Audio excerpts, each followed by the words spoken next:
Okay. So, so let's get this video started, man. So this video, I'm reacting to the how the fuck roaches so my bad, but what the fuck this video called? How the fuck roaches so hard to kill? Them bitches quick as hell, bro. They said, how do I get these bitches on my bed? They motherfucking crawling in my mouth while I'm asleep. Let me stop playing, but let's get this started. You might not want to think about this, but over 3,500 species of cockroaches live on this planet. The good news? Only about 30 of those species have adapted to live around humans. The bad news?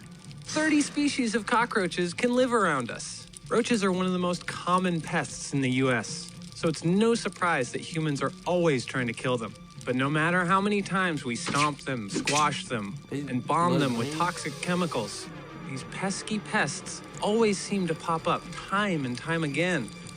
So what's going on?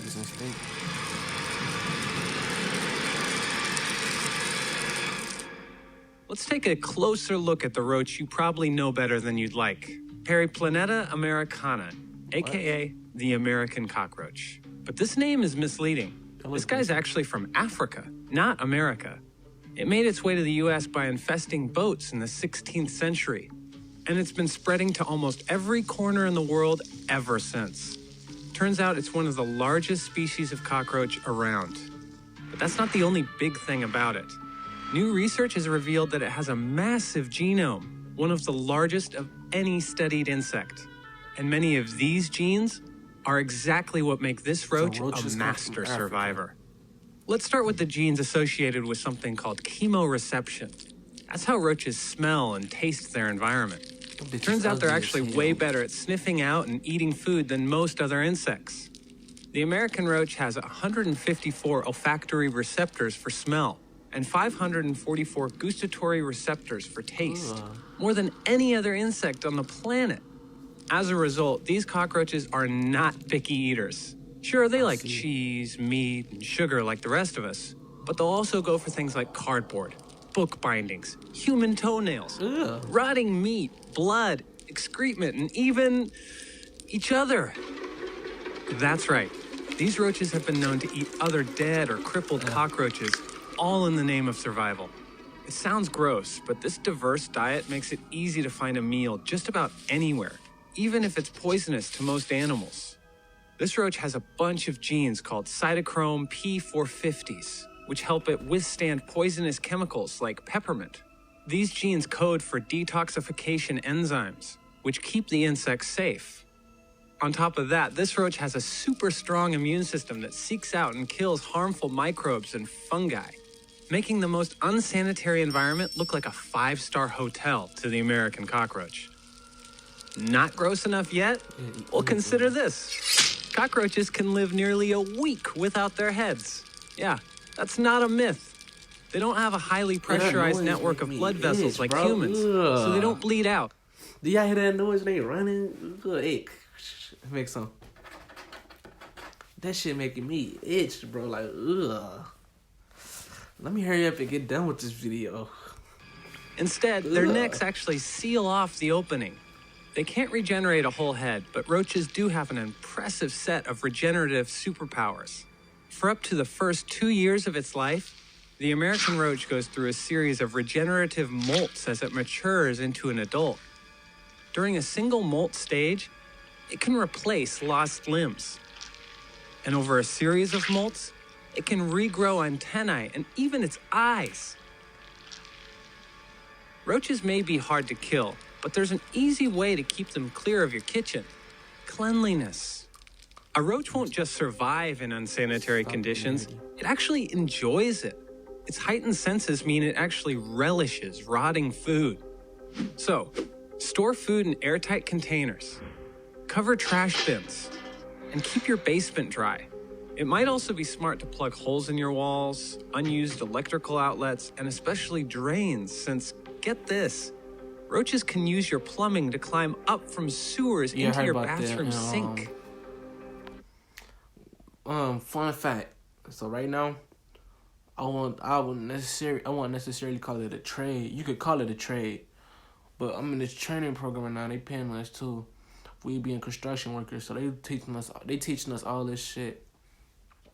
And one thing we recently just learned about facing this shit, they said rats and shit could crawl up your sink. Like, ugh. What they said, cause you see how, see how, like, when you come from the sink, you see how it's going down and then go up a little bit, and then make that little last drop. But before the first thing, when you see when it go right, you see the roach at right now. Where the roach at right now, that part is always filled up with water, no matter what. So if you go in your sink right now with the water turned off, that part right there with the roach at, the whole area right there was like at the bottom. That is filled up with water. Then once you turn your water on, like turn the sink on, the fresh water go down, push that water out and push down the drain, and it replaced with new water, shit like that. So I thought, so when I said that, this coming from the sewer, so I said like rats and shit, not mouse, rats, motherfucker. That shit can like crawl up there if they can. They say yeah, it can do that. What the fuck did they say? That's why you gotta not use rotten tools and shit right there. Cause they said that can happen. It's rare. Cause you know that's like a long climb for a rat. A roach, yeah, but a rat, they say it's a hard climb for a rat. Cause a rat can like climb high as hell up. Just say you motherfucker in between two buildings. Okay, for example, what I'm gonna say, this is how tall it is to them. You like most of y'all don't know about, but in Chicago, you know we got the tallest building called the Sirius Tower. So just say we got the Sirius Tower, and what's the one in New York called the World Trade Center? Two big ass skyscrapers. Imagine them two buildings close as hell together, and you trying to climb up both of them by water wall. You know some people do that shit. That's what they got to do, and to come to the top. Look how long that climb is. That's how long it is. So if a rat could do that long ass climb, that means they can get up there in your sink. Ugh. But let's get going. It might not eliminate the risk entirely, but it can't hurt, and it will certainly make you feel better. However, we can't promise it will keep them out of your nightmares.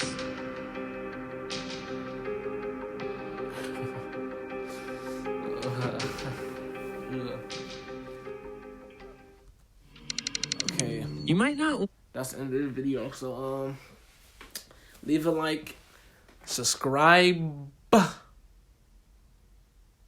Ugly. Alright, but leave a like, subscribe, comment. Motherfucking. Make a fake account, subscribe again. Make like 4 or 5 fake accounts, subscribe to them, all of them.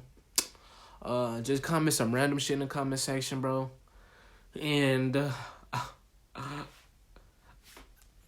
I'm gonna see you next time. So once again, it's your boy Kingo, and I'm out. Wait, I'm out. Yeah, I like that, don't you?